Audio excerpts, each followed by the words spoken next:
मित्रांनो, आज आपण भारताची शान असलेले माननीय श्री ऑलिम्पिकमध्ये सहभागी झालेले अविनाशजी साबळे सर यांच्या गावात आलेलो आहोत मांडवा.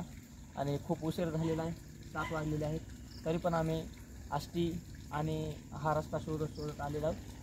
तर हे त्यांचं गाव आहे आणि त्याने आपल्या देशाचं नाव ऑलिम्पिकमध्ये सहभागी होऊन खूप उंचावलेलं आहे. तर पाहूयात त्यांच्या घरी जाऊन भेट होती का ती. धन्यवाद. नमस्कार मित्रांनो, आपल्या बीड जिल्ह्याची शान आणि पूर्ण भारत आणि महाराष्ट्राची शान असलेले आपले अविनाशजी साबळे सर आज त्यांच्या घरी आपण आलेलो आहोत. ज्या मातीतून त्यांनी हा हिरा घडवला असे त्यांचे आज वडील आपल्या सोबत आहेत.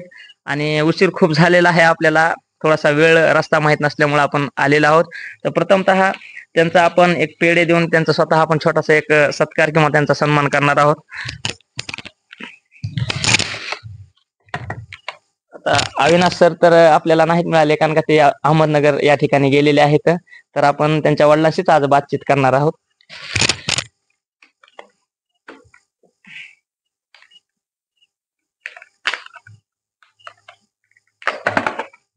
आमच्यातर्फे एक छोटासा एक शुभेच्छा तुम्हाला. धन्यवाद. एक चांगला विद्यार्थी घडून किंवा महाराष्ट्राला आणि देशाचं नाव उंच केलेलं आहे. हो का सर, त्यांना द्या आमच्यातर्फे, चॅनल तर्फे. बस अलीकडे. तर आपण थोडक्यामध्ये त्यांची जी जडणघडण झाली किंवा त्यांचा प्रवास कसा झाला ते आपण थोडक्यामध्ये त्यांच्याकडून जाणून घेणार आहोत. तोपर्यंत आपण पाहू शकतात की दूरून सरांचं जे घर आहे कसं आहे. तर या ठिकाणी आपण पाहू शकतात की सरांनी खूप छान पद्धतीनं घर बांधलेलं आहे. खूप संघर्ष त्यांनी आयुष्यामध्ये केलेला आहे. त्या ठिकाणी त्यांची गाडी आहे, आपण पाहू शकता स्पोर्ट बाईक आहे. आणि मग लहान गाडी आहे बाळांना खेळायची.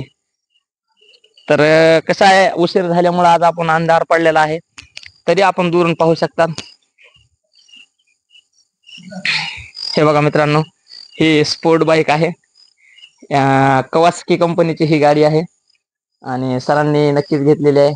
आपल्या देशाचे अभिमान आहे ते, कारण की ऑलिम्पिक सारख्या स्पर्धेमध्ये जाण्यासाठी जवळपास 206 देश आणि 180च्या इंडियन ऑलिम्पिक कमिटीमधले नॅशनल ऑलिम्पिक कमिटीमधले 180 जवळपास देश सहभागी झाले होते. आणि तेवढ्या देशामध्ये आपल्या ग्रामीण भागातून, बीड जिल्ह्यातून, आष्टी तालुक्यातून, एकदम ग्रामीण खेड्यातून संघर्ष करून त्यांनी आपलं नाव उंच केलेलं आहे. तर अशा महत्त्वपूर्ण व्हिडिओसाठी चॅनलला लाईक, सबस्क्राईब, शेअर करा मित्रांनो. कारण की असे जे विद्यार्थी आहेत हे संघर्षामधून घडत असतात. शालेय जीवनापासून किंवा जिल्हा परिषद शाळा आहे, गावात आपला बीड जिल्हा जे आहे ऊसतोड कामगारांचा जिल्हा आहे, मजुरांचा जिल्हा आहे. तर अनेक विद्यार्थी संघर्ष करत असतात. तर आपण अशा विद्यार्थ्यांना खेळाच्या माध्यमातून, शिक्षणाच्या माध्यमातून सपोर्ट, सहकार्य करणं आवश्यक आहे. आणि जे अविनाश सरांनी आपलं नाव उंचवलेलं आहे तरुणांसाठी, जे उद्योगपती आहेत किंवा जे शेतकरी बांधव आहेत, जे विद्यार्थी आहेत, जे विविध स्पर्धा करत आहात, त्यांना शाळेत जाण्यासाठी एक 4-5 किलोमीटर रनिंग करावं लागत होती किंवा पळत जावं लागत होता. हा त्यांचा संघर्ष हा पूर्ण महाराष्ट्रच नाही तर भारतातील जे राज्य आहेत त्या सर्व राज्यांनी, महाराष्ट्रातील सर्व जिल्ह्यांनी पाहिलेला आहे. फक्त थोडक्यामध्ये आपली संधी हुकलेली आहे, तर ही संधी आपल्याला नक्कीच पुढे भेटणार आहे. आणि सगळ्यांना एकदा डबल त्यांच्या माध्यमातून एक चांगला उत्कृष्ट खेळाडू मिळणार आहे. कारण त्यांच्या आता सध्या त्यांचे जे वडील आले ते मशीन चालू आहे शेतीमध्ये, तरी पण त्यांनी आपल्याला थोडासा वेळ दिलेला आहे. त्यांचा आणि त्यांचा मनापासून खरंच आभार आहे आपल्या चॅनलमध्ये, कारण का वेळ देणं खरंच गरजेचं आहे. बसा सर. बघा, हे त्यांचे सरांचे, अविनाश साबळे सरांचे वडील आहेत. सर, एक थोडक्यात त्यांचं एक कसं लहानपण गेलं किंवा मग आपलं थोडस काय परिस्थिती होती? नाही, जसं आहे तसं सांगा. लहानपण कोणत्या शाळेमध्ये होते, शिक्षण वगैरे कुठं झालं त्यांचं? तिथं आपल्या प्रथम शाळे मांडव्यामध्ये झालं. मांडव्यामध्ये 4थी पर्यंत, 11वी 10वी पर्यंत. 14 पर्यंत झालं. नंतर मग काही औरंगाबाद झालं, प्रवार लोणले झालं. आणि कितवी पर्यंत, म्हणजे 15वी पर्यंत का 12वी पर्यंत झालं? 12 पर्यंत झालं. ठीक आहे. आणि त्यांना मग असं शिक्षणासाठी घरी येऊन काय म्हणजे पाठबळ कोणी शिकलेलं, नोकरी किंवा जॉब वगैरे होते का? कायच काय, आपलं शिक्षण नव्हतं पहिलं. आपलं शेती काम करायला लागायची. त्याच्या मनाने त्याने काय जे करायचे संपूर्ण त्याने काय करायचे ठरवलं सगळं. आई आणि वडिलाचं पण शिक्षण तेवढं जास्त नाही. दोघांचं काहीच नाही. आणि सध्या शेतीमध्येच काम सुरू आहे. शेतीच काम चालू आहे. आणि मग असं ऐकणं होतं की आपण मुलाखतीमध्ये पाहिलं होतं की त्यांना शाळेमध्ये जाण्यासाठी बरंच अंतर कापावं लागायचं, रनिंग वगैरे करावं म्हणजे लागायचे. 5-6 किलोमीटर शाळा लांब राहायची ना, हा. मग तेवढं अंतर त्याला पायी चलत असं काही जाऊन सारखं धावत वगैरे जात तेवढं होतं. जावं लागायचं शाळेत. पर्यंत काही शाळेचं जास्त नाद होतं ना. असं आहे. आणि ज्यावेळेस समजा ऑलिम्पिक मध्ये गेले मग या ठिकाणी मग मीडियामध्ये म्हणा मुलाखती घ्यायला बरेच लोक आले असतील. लय भरपूर लोक यायचे, मग माहिती पडले लोकांना यायचे, मग आम्हाला विचारायचे. ते आम्हाला काय बोलायचे, भाषण काय शिक्षण नसल्यामुळं कोणतं काय बोला हेच कळत नाही काय. पण आणि अविनाश सर तर त्यांच्या ट्रेनिंग मध्ये किंवा प्रॅक्टिस मध्ये व्यस्तच असतील. ते व्यवस्थित त्यांना टाइम नसतो. म्हणजे तरी पण चॅनल वाल्यांनी येऊन समजा इथं माहिती घेतलेलीच आहे. माहिती आमच्याकडून घेतलीच. आम्हाला काय जेवढं माहिती सांगता येईल तेवढं आम्ही जास्त काय आम्हाला. आणि जे समजा महाराष्ट्रातील भारतातील नेते मंडळी आहेत त्यांनी सुद्धा इथं व्हिजिट वगैरे केलं का, म्हणजे आले का? हो, आमदार आलते. तर ज्यावेळेस ऑलिम्पिक मध्ये गेले तुम्ही इथं ऑनलाईन टीव्ही सगळे पाहतच असताल खेळ त्यांचा सुरू असतो. हो पाहिलं ना. कसं वाटत होतं त्यावेळेस? खूप आनंद वाटायचा. मस्त व्यवस्थित पूर्ण जग बघायला थोडं जग बघायला भारत देश त्यांच्याकडे म्हणजे पाहत होता. खूप आम्हाला मनात आमची लय मोठा आनंद होता ना. त्यांच्या आई कुटुंबामध्ये आहेत का? या ना, असं हाय या. तर मग त्यांच्या सुरुवातीपासूनच छंद खेळाकडेच होता का? कसं होतं, आपली परिस्थिती अशी असल्यामुळे शाळेचा अभ्यासावर वेळच्या वेळेला खडा न करता लांब शाळेत जावं लागायचं ना. धावत पळत असं कसं शाळेच्या त्याला पळण्याचा छंद लागला शाळेच्या अभ्यासामुळे. त्याच्यामुळं मग तो सायनात भरती झाला. तो मिलिटरी मध्ये मिलिटरीत भरती झाला. मग मिलिटरीत भरती झाल्यानंतर मग त्याच्यात मग ड्युट्या करून ह्या खेळाच्या स्पर्धेमध्ये निवड झाल्यामुळं इथपर्यंत पोहोचला. पुढे आला. या पुढे या. मग आता तुम्हाला कसं खेळायला गेल्यानंतर किंवा विविध मेडल मिळाल्यानंतर तुम्हाला अभिमान वाटतो? अभिमान म्हणजे कारण वाटतं की आपल्या गरीब मुलांनी मुलांना काय खरी नाव करून दाखवा. भरपूर आम्हाला लय मोठा आनंद वाटतो. लय मोठा आनंद. एकदम आनंद. म्हणजे असं किती सर्वात मोठा मुलगा आहेत का ते? हा, सगळ्यात मोठा आहे. दादा मोठा. 2 मुलं आहेत तुम्हाला? 2 मुलं, 1 मुलगी त्याच्या पाठची बारकी 2 नंबरला, आणि तिसऱ्या मुलगा आहे परत अजून एक. 2 मुलं 1 मुलगी. मग आणखीन आता तयारी त्यांची पुढच्या खेळासाठी सुरूच आहे का? त्यांची त्यांनाच माहिती, आम्हाला काय त्यातलं कळत नाही काही. ठीक आहे. आताच एक म्हणजे खेळामध्ये त्यांनी गोल्ड मेडल मिळवलेलं आहे. हो, मिळालं ना. खूप आनंद वाटतो आम्हाला. भरपूर केलं. असे जवळपास किती मेडल मिळवलेले आहेत त्यांनी? ते मेडल मला सांगता येणार नाही कोणत्या पद्धतीत मिळते, कशी मिळते. आणि विविध बक्षीस किंवा ट्रॉफ्या जे आहेत ते चिन्ह मिळाले ते सुद्धा भरपूर मिळालेले आहेत. त्यांच्याकडे असेल ऑफिसला तिकडे. ते गरीब आणि आणत नाही इकडे. कुठं ऑफिस कुठं त्यांचं? ते बँगलोरला तिकडे असते ना, ट्रेनिंग करायला. तिकडच आहे का? बर. आणि आता पुढच्या ऑलिम्पिकची तयारी ती करीतच असते त्यांच्या पद्धतीने. आपलं काय कळत नाही.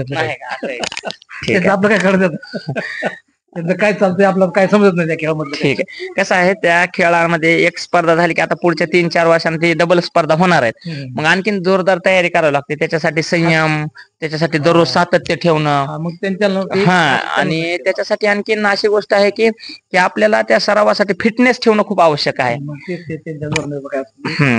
आपलं काय शिक्षण नसल्यामुळे त्याचा आपण विचार पण नाही की दादा तो काय करतो, ह्याच्यात काय करावं, कसं करावं, आपल्याला समजत आपण विचारू काय.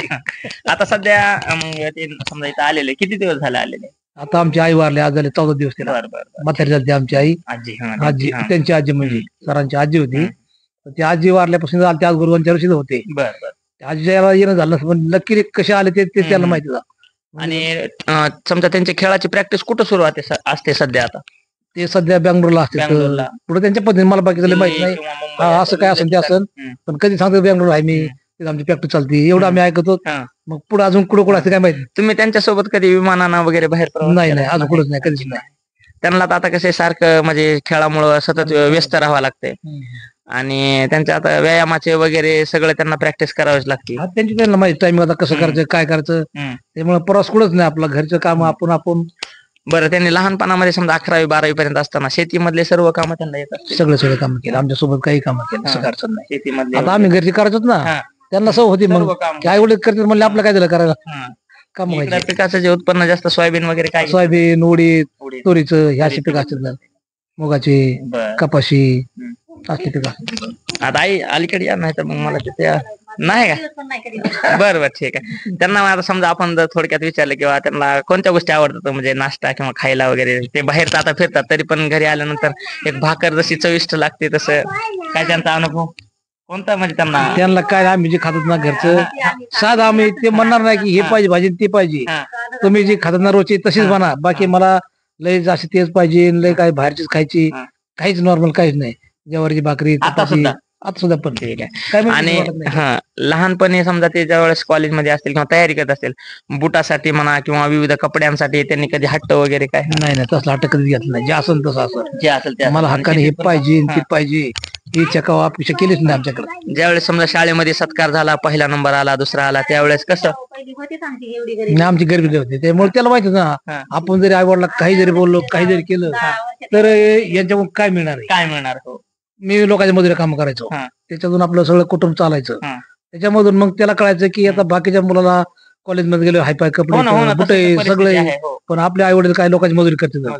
मग यांना आपला जीवन भागण्याचं आहे, त्यांच्याकडे पैसे तेवढं सापर येतं. आणि त्यातून आम्हाला काय मागायचं, आम्हाला असं वेगळं वाटायचं की चाल याच्या बरोबरचे मुलं चांगले व्यवस्थित चांगले राहतात. राहतात, हा. आपल्या मुलाला काय ते आपण द्यायला पाहिजे, पण पैसा उपलब्ध नव्हता नाही, आपल्याला. तशी बऱ्याच मग गोष्टी सगळ्या आहेत. अपेक्षा राहायच्या, पण आपल्याकडे पैसा नव्हता, हो. विलाज नव्हता काय, आपलं गपचीप असं तसं आम्ही बी समाधान मानायचं, आम्हाला नाराज व्हायचं आम्ही नाही. त्याला काय व्हायचं माहिती नाही, आम्हाला काय म्हणलं नाही. नाही, आता बरोबर आहे. महाराष्ट्रामध्ये कसे आता बरेच असे खेळाडू आहेत की ज्यांना साधारण परिस्थिती आहे, संघर्ष करावा लागतो. पण काही थोडेच खेळाडू आहेत किंवा थोडेच मुलं आहेत की ते असं राहतात संयमानं. नाही तर आता थोडं खेळायला गेले की भरपूर गोष्टी मागत घेतात, विकत घेतात. मग तसे विद्यार्थी पण पाहिजेत. नाही, असं आमच्याकडे आहे. कधीच नाही, आमच्याकडे कुठलाच नाही. आणि आमच्याकडे पण नव्हती त्या काळात. आता आपला जे आजोबापासूनचा जो व्यवसाय आहे तो शेतीचा शेती आहे. शेती सगळं पुरा शेतीच. आपल्याकडे काय जनावर आहे, गाई म्हशी? आता सध्या एक जर्सी गाय आहे, हम्म. गावरान गाय आहे, हम्म. 2 बकऱ्या आहेत आपल्या, तेवढंच बारकं बारकं. आणि भरतीमध्ये आर्मी मध्ये जाण्याच्या अगोदर ते रनिंग वगैरे इथंच प्रॅक्टिस करीत होते का? हा, इथंच गावामध्ये गावामध्ये प्रॅक्टिस. कुठं क्लास ट्युशन नाही, तसलं काहीच केलं नाही, काहीच नाही. परिस्थिती नाही तसं करायचं, काय करायचं. बघा मित्रांनो, एक गोष्ट लक्षात घेण्यासारखी आहे की आता त्यांच्या वडिलांनी सांगितलं की तेवढे खेळ जिंकले असताना सहभाग झाल्यानं सुद्धा जे आहे ते खातात, किंवा लहानपणी कुठल्या बुटासाठी हट्ट केलेला नाही, किंवा कुठल्या गोष्टीसाठी जे बाजूचे आसपासचे विद्यार्थी राहत होते चांगले त्याच्यासाठी हट्ट केलेला नाही. म्हणजे जो एक खेळाडू आहे, जो एक खरा हिरा आहे, तो असा माणसाच्या मनातून मातीतून जन्म घेतो आणि त्याला सुविधा नसल्या तरी तो माणूस टिकून पुढे जिद्दीनं यश मिळवत असतो. तर विविध ठिकाणी आपल्याला सत्काराला बोलवलं, कसं वाटत होतं? खूप भरपूर आनंद वाटायचा, आईला, एक वडिलांना नंबर आणि वाटायचा त्यांच्यासोबत की गेल्यानंतर आपले म्हणजे साधा आपला एखादा ग्रामपंचायत सदस्य बोलला नसली नाटका, पण आज हे मुख्यमंत्री हा. हे मुख्यमंत्र्यांचं बोलणं झालं अजय दादा हा. उद्धव ठाकरेच्या त्या बंगले बोलले आम्हाला तिथं मुंबईला? मुंबईला. हो, बरं, म्हणजे भेट झाली म्हणा भेट की झाली. तुमची? हा, इथं धनाजी मुंडे हा. पालकमंत्री आता हा, नाही हो, का? धनंजय मुंडे सर. 15 ऑगस्टला झेंडा वंदनला हा. 2 तलाठी हा. त्यांच्यासोबत त्यांची गाडी, हा. आणि आम्हाला म्हणली आई वडिला घेऊन या. ह्या गाडी पाठवली ती? त्यांची स्वतःची गाडी बरं, पाठवली बरं, आमच्याकडे. स्वतः. वा, तर वा. आम्हाला एवढा मन वाटला अभिमानाची गोष्ट आहे की ना. आपण एक साधे नॉर्मल शेतकरी माणसं, आपलं हा. शिक्षण नाही, हा. पण मुलामुळे आपलं कौतुक आज मुलामुळं. किती झालं आपलं. हा. खूप भरपूर आनंद वाटला आम्हाला. आता महाराष्ट्रात 36 जिल्हे आहेत बरं का, पण विविध ठिकाणाहून बीड जिल्ह्यासाठी जो आपला समजा रनर आहे, सगळ्यांची नजरा ह्या अविनाश साबळे सरांवरच होते. कारण का की धावण्यामध्ये तिथपर्यंत जाणं आणि पूर्ण समजा शहरातल्या लोकांसोबत टक्कर देऊन एक ग्रामीण भागातला मातीतला दररोज शेतात जाणारा असा सुविधा नसणारा माणूस कस काय इतक्या लांब गेला आणि त्यांनी जिंकावं ही सगळ्यांची अपेक्षा होती. ही स्वप्न आपलं नक्कीच पुढे पूर्ण होईल. आता ऐकून आपण थोडस विचारू की कसं आहे त्यांना, म्हणजे लहानपणापासून काय तुम्हाला वाटतंय, काय छंद किंवा हट्ट त्यांचा? लहानपासून छंद हट्ट फक्त नोकरीचा होता. व्यायामाचा वगैरे, रनिंगला नोकरीचा होता आणि व्यायाम करायचे ते. हो, रनिंगच तुम्ही करायचं. असं म्हणलं नाहीत का बाबा तू नोकरीला किंवा नोकरी करून दाखव? नाही, आम्हाला त्या टायमाला त्यांनी स्वतःच तयारी केली. होते ना, त्यामुळे आम्हाला समजत नव्हतं ना. आम्ही दोघं पण अडाणी होतो. अडाणी असल्यामुळे फक्त शाळा शिकवलेली, त्याच्या पुढे काही नाही केलेलं आम्ही. आणि अशा कोणत्या सुविधा त्यांनी खेळण्यासाठी, मला हे पाहिजे, मी जिंकलोय, मला ते द्या, असं कधी हट्ट वगैरे नाही? नाही, ते हट्टच नाही घेतला आम्हाला, आधी पण स्वतः नाही जाणीव ठेवून त्यांनी काम करत राहिले. काम करत राहिलेले. बरं, आणि त्यांचा आवडता पदार्थ वगैरे त्यांना जास्त काय खायला आवडतंय त्यांना? नाही, काय साधं असं तेच खाल्लेलं आहे आतापर्यंत. बरं, ठीक आहे. तर बघा, त्यांचा खाण्याचं पण तेवढे काही जास्त आवड नाही, किंवा राहणीमानासाठी किंवा विविध सुविधा नसताना सुद्धा त्यांनी खेळून दाखवलं, रनिंग करून दाखवली. आणि एक खरा खेळाडू एका ग्रामीण भागातून तालुका, जिल्हा, विभाग, राज्य, त्यानंतर राष्ट्रीय लेवल आणि आंतरराष्ट्रीय लेवलवर विविध ठिकाणी आपलं नाव कमवू शकतो, ते खेळाच्या माध्यमातून आणि शिक्षणाच्या माध्यमातून. कुठं कुठं सत्काराला वगैरे गेला होता तुम्ही? आता सत्कार बऱ्याच ठिकाणी, शाळेमध्ये, गावात, तालुक्यात. आता बीड मध्ये पण गेलेलं इथं. बीडला मुंबईला पण गेलते म्हणायला. मुंबईला पण गेले आता आसपासचे जे तुमचे समजा सहकारी आहेत, गावकरी आहेत, तुमचं नाव घेतच असेल, बरं झालं आपल्यामुळं नाव झालं गावचं. सगळेच गावातले घेते मांडवा गाव सगळं अख्ख्या महाराष्ट्रात नाही तर पूर्ण भारतात पोहोचलंय. कधी पण त्यांना कशात आता तुम्हाला तर मी मग सांगितलं की मला सर्वजण म्हणजे इथंच आहे, मी चुकून त्या रस्त्यानं आलो, त्या तिथं वेळ गेला, पुन्हा त्या रस्त्यातून आल्यानंतर इथं म्हणले गावात जा, गावातून पुन्हा या रस्त्याला लागून डबल आष्टीकडे गेलो. पण मध्ये आता हे मोठ्या रस्ता आहे आणि पडकामध्ये चांगला एक मला वाटतं 1 एकर बरं असेल ही जागा का नाही, अर्धा एकर मध्ये चांगलं घर बांधलेलं आहे आणि आता निवांत बसायसारखं सरांनी केलेलं आहे. तरी पण त्यांचं काम सुरूच आहे, तेव्हा आपण बघू शकता शेतातूनच आलेले आहेत. असा अभिमान असला पाहिजे. इकडे बघा की राहणीमान कसं आहे, तर हे आपण शिकायचं काय की संस्कार, राहणीमान आणि जिद्द ठेवायची. आता बऱ्याच पालकांसाठी सुद्धा हा संदेश आहे की आपला देश खराच महान आहे, आपला महाराष्ट्र राज्य खूप महान आहे आणि आपल्या शेतीतून चांगले हिरे आपण घडवू शकतात. तर आता समजा जे तुम्हाला वाटतंय की मुलांना समजा एवढे मेडल मिळवलेले आहेत किंवा विविध ठिकाणी सत्कार झालेला आहे, तर तुम्हाला कुठं बाहेर जाण्याचा प्रवास वगैरे संधी मिळाली का? आता समजा त्यांच्या सोबत जसं त्यांनी सांगितलं 15 ऑगस्टला झेंड्याला वगैरे गेलात. हो, आणि एवढे दिवस 15 ऑगस्ट झेंडावंदनला गेलेले आहेत, पण आता अडाणी असल्यामुळे मग त्याच्यामुळे जाणं आतापर्यंत होत नव्हतं आमचं. आणि विविध लोकांचा येण्याचा म्हणजे प्रवाह तर जास्तच झाला असं ऑलिम्पिकला फ्रान्सला गेल्यापासून. भरपूर यायचे ना, त्यांना पण चांगलं वाटत होतं. पण अभिमानाची गोष्ट आहे ना. पैसेच खेळताना वाटलं नाही ना. की गरीब कुटुंबातून गरीब मुलांनी कुटुंबातून. परिस्थिती थोडंसं का आता देवाने साथ दिली नाही त्याच्यामुळे थोडं वाईट पण नाही तसं नाही. अहो दर 4 वर्षांनी तसं होत आहे. अहो हे काय साधी गोष्ट नाही, आपल्यापर्यंत तिथं जाणं. 200 देश आहेत आणि तिथपर्यंत पोहोचले. सगळ्यांची इच्छा होती. काही तर बातम्या अशा पोहोचल्या की मेडल मिळालं. आधीच बातम्या लोकांनी पसरवल्या की अविनाश सरांना मेडल मिळालं आणि बीड जिल्ह्याचं नाव म्हणजे सगळ्या जगात गाजलं असं होतं. बरं ठीक आहे. आता त्यांचं लग्न वगैरे काय झालेलं का नाही? नाही झालं. काय करायचं वगैरे नंतरच का? त्यांच्या मनावर आहे. ठीक आहे. आणि कोणत्या कोणत्या देशामध्ये ते गेले काय सांगता येईल का? समजा आता फ्रान्सला वगैरे. ठीक आहे काय हरकत नाही. आणि मूळ घर तुमचं कुठं गावातच होतं का? नाही, मांडव्यात नाही, मांडव्याच्या बाहेरच आहे, इथं वस्ती आहे. तिथं होतं. मूर्ती हे कधी बांधलं हे आता एवढं? 3 वर्ष झाले का? 2 वर्षात म्हणजे आता चालू तर आता केलं, ह्या 1 महिन्यात चालू केलं. बर. आणि जास्तीत जास्त मग त्यांचा प्रवास तर बाहेरच राहत असतील ती, इथं गावाकडचं वगैरे त्यांना येणं होत नसेल. नाही, ते सुट्टी घेतच नाही, प्रॅक्टिस करायमुळे सुट्टी घेतच नाही. आता उभं प्रॅक्टिस मुळे घरी राहत नाही. 2 दिवस ते तरी कुठं आता तरी कुठं घरी राहते, आता तरी घरी राहत नाही. नवीन प्रॅक्टिस मुळे थांबत नाही. आणि प्रॅक्टिस करण्यामुळे किंवा ते खेळ खेळण्यासाठी जास्त असं जड पदार्थ खाऊन बी जमत नाही. चिकन मटन किंवा जास्त खाऊन पण वजन वाढवून बी जमत नाही. त्यांच्या पद्धतीने राहतो. एकदम फिट आणि वजन कमी राहावं लागतं. त्यांच्या पद्धतीने राहतो. आपल्याला काही नाही. त्यांच्या पद्धतीने सगळं घरी आल्यावर 2 दिवस लय राहिला ते, जास्त राहत नाही. त्यांचे मित्र वगैरे काय म्हणतात आता इथं आल्यानंतर? झाला किंवा त्यांना लहान होतं ना, त्यांना वाटतं आपण सोबत होतो, एका वर्गात होतो बाबा. आता आमची शेतामध्ये आता गावातले शेजारी म्हणले सगळे सोबत असणे कधी त्यांना पण आणत होतं भरपूर. लई येतात बसतात असे आलो. ते आजी आमची आई वारल्यामुळं होतं का? वय झालं? वय झालं, वय भरपूर झालं. लई वय झालं परत त्रास गोड घेतला त्याचा, त्याला येत नव्हतं. असं फरक 4 वर्ष जगली म्हातारी आमची. ती म्हातारी गेल्यामुळे तेव्हा 10-12 दिवस इथं राहिलेलं आहे. नाहीतर मग आजीनं बी बऱ्याच त्यांचे म्हणजे सत्कार वगैरे बघितले बरं वाटत. आजीचे टीव्हीला त्याचे सत्कार फोटो बिटो सगळे गेले. आज कारण व्हायचा तिला एवढ्या मराठा टेपला पार ती एकदम त्याच्या दवाखान्यात द्या मला दादा म्हणलं दवाखान्याची परिस्थिती नाही. 90-95 वर्ष वय झाले आता दवाखान्यात. पण नाना म्हणला काही करा, पण आईला म्हणला दवाखान्यात घेऊन जा म्हणला. एवढं आपल्याकडे असून मग आईला मरू द्यायचं नाही. बरोबर आहे. दवाखान्यात आम्ही विलास केला. डॉक्टरकडे नेलं कड्याला, चांगल्या डॉक्टरकडे. डॉक्टर काय म्हणला सिरापूर ही सलाईन चालला ना म्हणला. आता फायदाच नाही काय. वय झाले तब्येत बारीक झाली. आता तुम्ही काही जरी केलं तरी वाचू शकत नाही. 4 दिवस आता आपल्या शेतीमध्ये काय सोयाबीनच आहे का? सध्या उडीत होता आपला, मूग होता काही, आता तूर आहे काही. आता रबीला आता ज्वारी पेराची, पण पाऊस पडला. पाऊस पाण्याला काय विहीर वगैरे बोर पाणी आहे पण एक कोरड भाग आहे इकडं, पाणी टिकत नाही. सोलरचा वगैरे प्लांट काय घेतला नाही काय? एक घेतला. लाईट गेलं. इथं काय बोर आहे का? इथं बोर आहे पाणी प्यायला समोर. ठीक आहे. आणि ती गाडी कोणी इथं सरांनी घेतली का बाहेरून आणली होती? हे पोराला खेळ आणली बारक्यांना, नाही ना, ती मोठी त्यांची मोठी गाडी त्यांनी आणली बँगलोर. बँगलोरून आणली का? त्यांनी तिला बी दुसरं कुठून मागून घेतली का माहित नाही. हो ना, नवीन कंपनी दिसली आणि नवीन महागाची गाडी ती महागाची गाडी आहे. त्यांनी आणलेली, ती वर्जन आणलेली.